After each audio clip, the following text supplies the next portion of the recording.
going to show how this heat shrink works.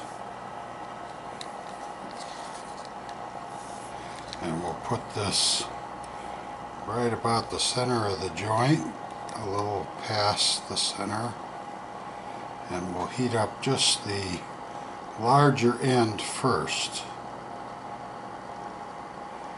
And then I'll heat one of the ones I've already done for the second end.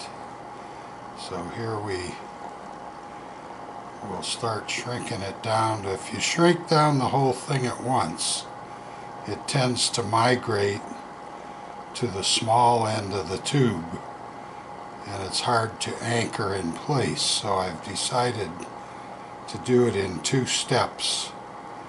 One, the larger end, and then let it cool, and then come back and do the small end.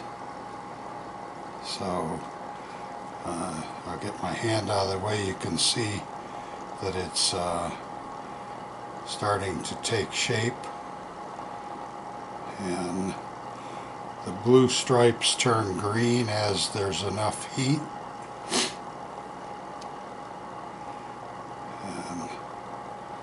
and that's turning green already. So I won't go too far on this end other than to get it sealed, and then we'll bring in one that I've already done this.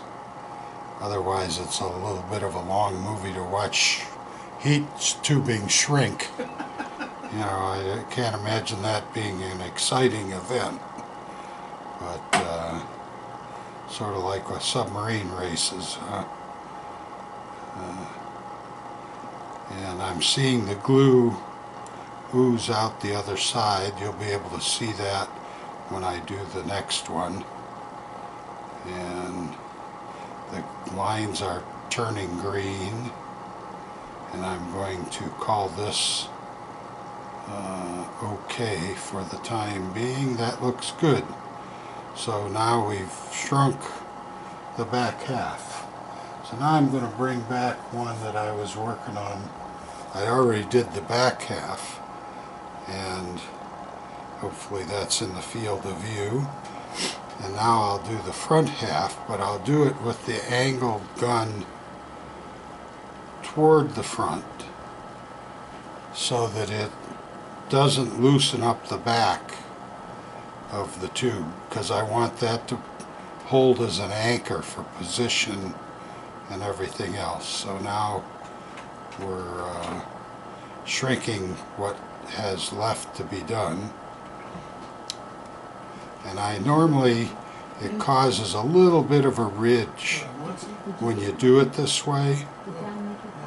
Yeah, I didn't make it yet. The thing is sitting there. And it causes a little bit of a ridge between the two parts. But ultimately, I believe it is strong and waterproof, and it keeps from migrating. That was the big problem, is the tube wants to migrate from the larger to the smaller diameter, and it will pull itself right off the connection if the whole tube is hot at the same time. So it took a couple of these to realize that. So I thought I'd make a little movie just to demonstrate the process. And now you can see that the whole tube is shrinking down, and now I'm moving more towards the top.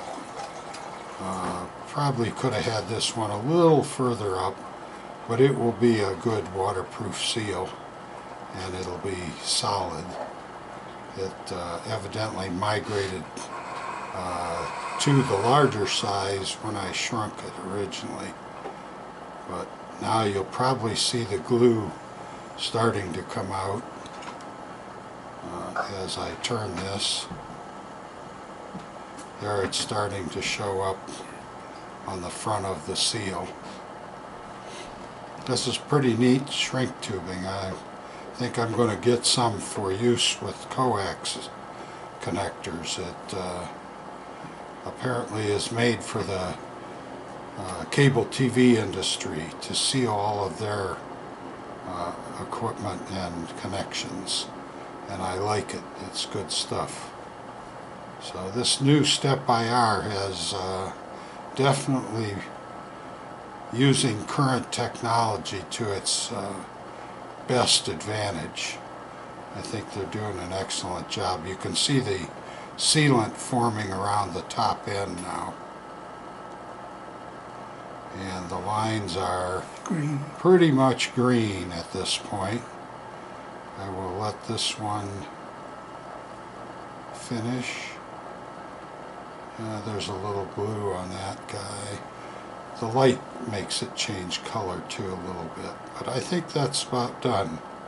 So now we have a pretty good solid waterproof sealed connection between the two fiberglass elements, and that should do it. So turn off the heater and we'll turn off the camera.